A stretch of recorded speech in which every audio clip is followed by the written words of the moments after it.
आ जाओ। मामा आप अस्सलाम वालेकुम। वालेकुम बेटा, कैसी हो? ठीक हो? तबीयत कैसी है तुम्हारी? ठीक हूँ। बैठो। ठीक लग तो नहीं रही, सब खैरियत तो है ना बेटा? आपको पता तो है? नवीद अभी तक नहीं आया क्या? वो तो हमेशा की तरह लेट ही आते हैं। पहले की बात कुछ और थी बेटा, अब तो उसे जल्दी आके तुम्हारा ख्याल रखना चाहिए। खैर, जब वो आएगा तो मैं उससे बात करूँगी। आप कब तक उनका वेट करेंगी? उन्हें तो आने में काफ़ी टाइम लगेगा। अब ये सब क्या है? ये मैंने कुछ तुम्हारे लिए और नवीद के लिए खाने पकवाए थे। मुझे पता है कि तुम्हें खाना पकाने का कोई शौक़ नहीं है, तुम्हें वैसे भी इस हालत में ना किचन में ज़्यादा काम नहीं करना चाहिए। लेकिन मामा इस सब की क्या ज़रूरत थी? ज़रूरत की बात नहीं बेटा, अगर और कोई चीज़ खाने का दिल चाहे तो बता देना, मैं पकवा दूंगी तुम्हारे लिए। अस्सलाम वालेकुम। सॉरी, अस्सलाम वालेकुम। वालेकुम अस्सलाम।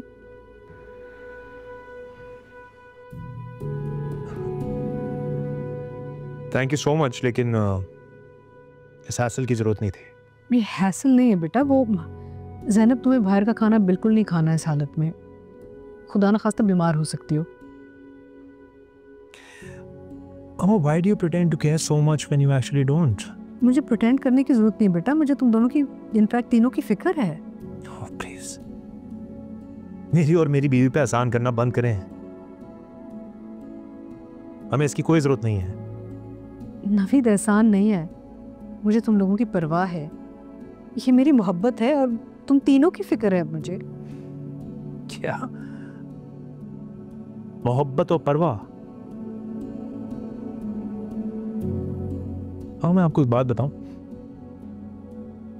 आपको ना सिर्फ एक ही इंसान से मोहब्बत है, एक ही इंसान की परवाह करती है, उसका नाम है असद,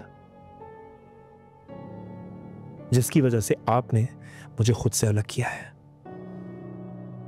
नवीद, ये तुम्हारा अपना फैसला था घर छोड़ने का, मैंने तो तुम्हें नहीं निकाला, अपने आप से दूर नहीं किया। हाँ, तुम मेरी नजरों से दूर हो गए हो, लेकिन दिल में तो अभी भी रहते हो ना बेटा। I'll tell you what, आप ना चाहती नहीं है कि मैं उस घर में वापस आऊं, और इसी वजह से आपने उसकी शादी को भी एक्सेप्ट किया। खैर, एनीवे, आज से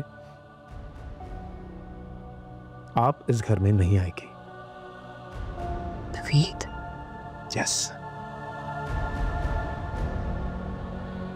आप लोग मुझे एहसास दिलाना चाहते हैं ना कि सारी गलती मेरी है, सब कुछ जो भी गलत हुआ है वो मैंने किया है ना? लेकिन मेरी तो किसी को भी परवाह नहीं है, nobody cares। और आज से मुझे भी किसी की परवाह नहीं है।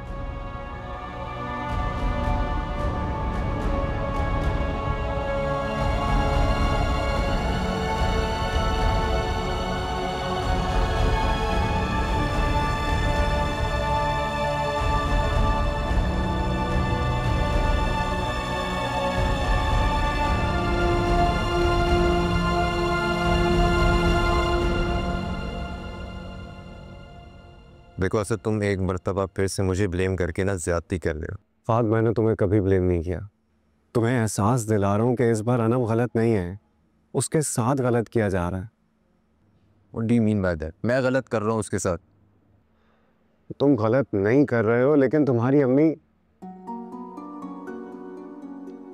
फाद, तुम मुझे एक रीजन बता दो जो जस्टिफाई कर सके सज्जन की प्रेजेंस को तुम्हारे घर में।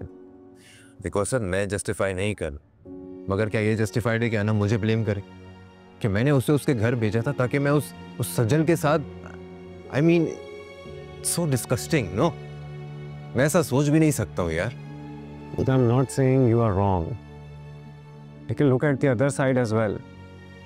इंसान जिससे मोहब्बत करता है उसी के लिए पॉसेसिव होता है ना, और उसी के लिए बदगुमान भी हो सकता है।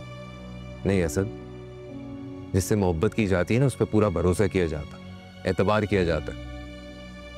अनम बार बार मुझ पर इल्ज़ाम लगाकर मुझे कटहरे में खड़ा कर देती है, क्या ये सही है? मैं समझ सकता हूँ तुम्हारी बात, लेकिन तुम्हारे लिए ये समझना ज़रूरी है कि गलत फहमी भरोसे को कमज़ोर कर देती है। और तुम दोनों के दरमियान गलत फहमियों को बढ़ावा देने वाला कौन है ये मुझे बार बार दोहराने की ज़रूरत नहीं है। You know it very well.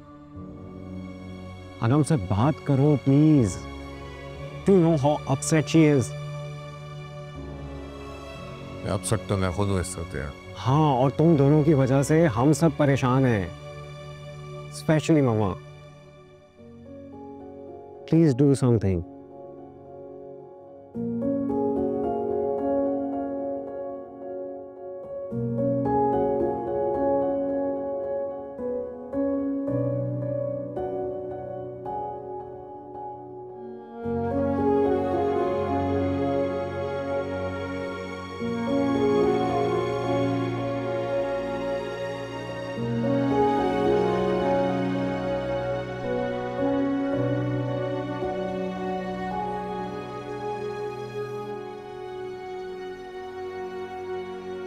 ये लड़की ना हमेशा जहर ही उगलती है।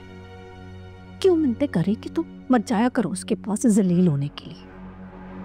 आंटी ये मेरा और अनम का मामला है, आप प्लीज़ बीच में मत बोलें। पता है, इसीलिए तो मैं बोल नहीं रही थी, वरना दिल तो चाह रहा था मैं से ठीक ठाक जवाब दूं, पर क्या करूं, खुद बड़ी मजबूर हूँ। अब आइंदा भी मेरे और अनम के मामले में मत इंटरफेयर कीजिएगा। बेटी का है ना तुम्हें दिल से, इसलिए अच्छा नहीं लग रहा था, बुरा लग रहा था। वो जैसे बेबुनियाद तोहमतें नहीं लगा रही थी सज्जल पर, इसलिए आपको सजल को रोकना चाहिए था। क्यों जाती है वो अनम के घर? ऐसे अच्छा थोड़ी लगता है कि सजल की वजह से अनम और उसके हस्बैंड में लड़ाई हो।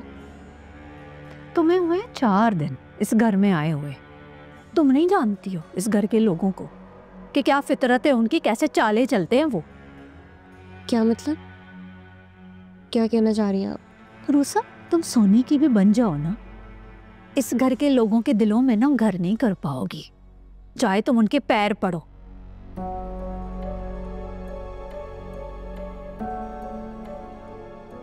देखो तुम हो नई नवेली दुल्हन हैं, माशाल्लाह से इतने बड़े घर में ना बहू बनकर आई हो, कुछ बन ठन के रहा करो, कोई जेवर शेवर। ये देखो हाथ भी तुम्हारे खाली, कोई अच्छा थोड़ी लगता है, और कपड़े भी इतने सादा पहनती हो तुम। मैं सजल से कहती हूँ कल ना तुम्हारे लिए अच्छी सी शॉपिंग करे, कोई भरे जरे कपड़े ले आए हैं। इसकी ज़रूरत नहीं है, मेरे पास बहुत कपड़े हैं घर पे, मैं ले आऊँगी। आप सजल को जहमत मत दीजिएगा।